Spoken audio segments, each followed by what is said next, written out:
Kemudian si Rizik pernah bilang kalau ada orang-orang yang seperti itu khurafat, jangan percaya ikhwan, kata Rizik. Udah satu sama kan, udah tuh Rizik yang mentah, kan. Terus lanjut lagi, baru tadi saya dengar ceritanya, tapi udah lama kayaknya kejadian. Katanya Rasulullah bersabda di dalam mimpi. Jadi nggak perlu lagi kita Sahih Bukhari, nggak perlu lagi kita hadis-hadis yang perawinya di zaman dulu, karena sekarang banyak perawi-perawi yang dari mimpi. Gue heran mereka ini santri atau dukun gitu kan. Ada lagi yang mengatakan bahwa kita wajib mengikuti Rizik Syihab karena dia adalah pemimpin umat, katanya. Kemudian dinisbatkan ke seorang ulama yang ada di Madura.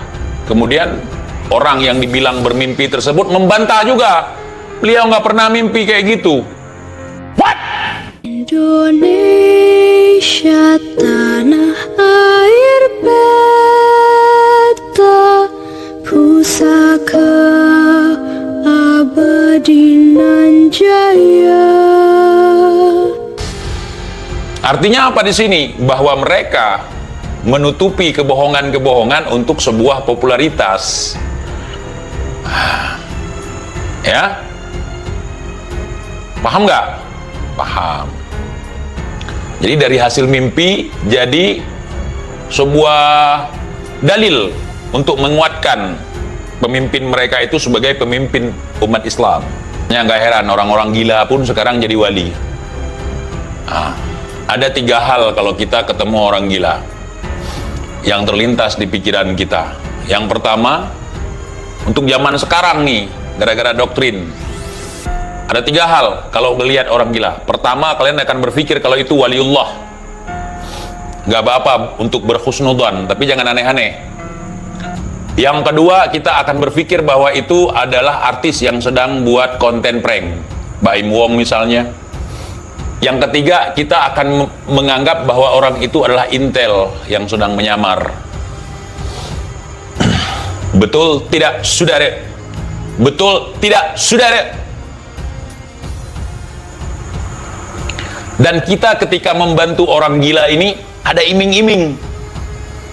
Nanti ini waliullah, kalau aneh tidak bantu dia, mungkin akan dipersempit rezeki aneh. Jadi aneh harus bantu dia. Kalau aneh punya uang 100, aneh kasih ke dia 100, nanti akan dilipat gandakan oleh wali ini. Tuh, udah mulai nggak ada keikhlasan. Kedua, ada artis yang lagi ngeprank.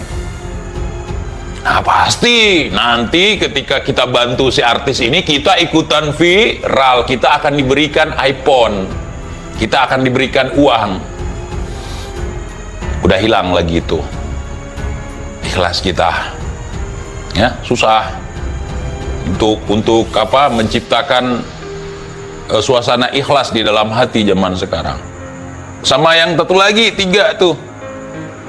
Nah, jangan intel nih lagi nyamar. Karena ada orang kayak gitu. Tiba-tiba ada orang gila bertamu ke rumahnya, tanpa ada rasa sungkan, tanpa ada rasa takut, dia langsung mempersilahkan masuk. Dihidangkan air, dihidangkan minum, dihidangkan makan, dijamu dengan baik.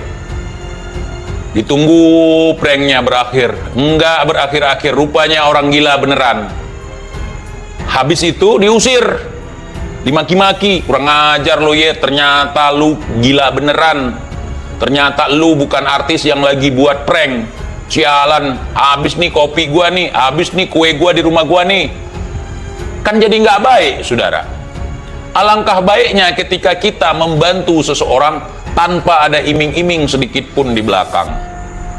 Mau dia waliullah kek, mau dia artis lagi ngeprank kek, mau dia intelijen lagi nyamar kek, mau dia orang gila beneran sekalipun,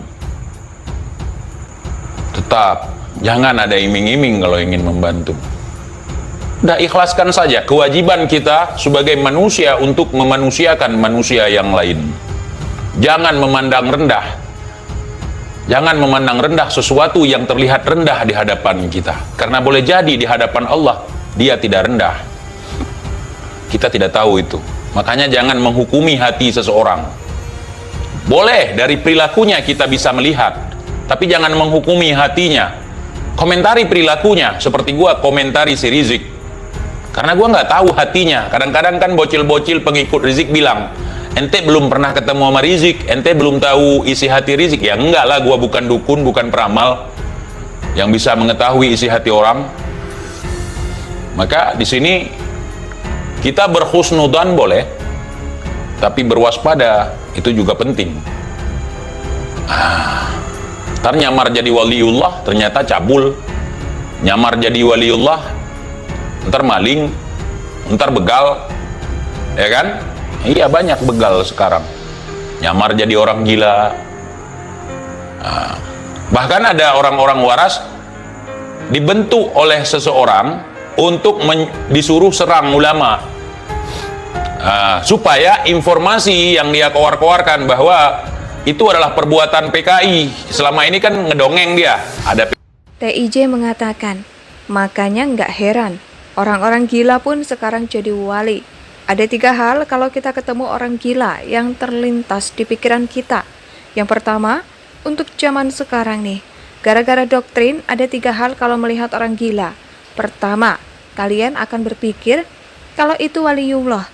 Nggak apa-apa untuk berhusnuzon, tapi jangan aneh-aneh. Yang kedua, kita akan berpikir bahwa itu adalah artis yang sedang buat konten prank, Baim Wong misalnya. Yang ketiga, kita akan menganggap bahwa orang itu adalah intel yang sedang menyamar. Betul tidak? Ujar TIJ. PKI, kebangkitan PKI, padahal dia yang buat orang gila itu. Dia sendiri yang suruh tuh. Supaya ada kerjaan dia nanti, supaya ormasnya diberikan apresiasi oleh masyarakat. Ternyata benar kata si fulan ada orang gila yang nyerang ulama, padahal mereka sendiri yang nyuruh. Contohnya seperti tukang tambal ban curang, dia tebarkan paku di jalanan, tidak jauh dari situ dia buka tempat tambal ban. Faham. Itu orang-orang pencitraan yang sesungguhnya, pencitraan yang merugikan orang lain. Kalau seorang pemimpin negara melakukan pencitraan, kira-kira penting nggak? Penting, menurut saya. Terserah mau dia pencitraan mau tidak. Yang jelas dengan pencitraan dia itu, dia lebih dekat dengan rakyat. Dia lebih tahu di lapangan seperti apa. Indonesia sejak dulu kala tetap dipuja-puja bangsa.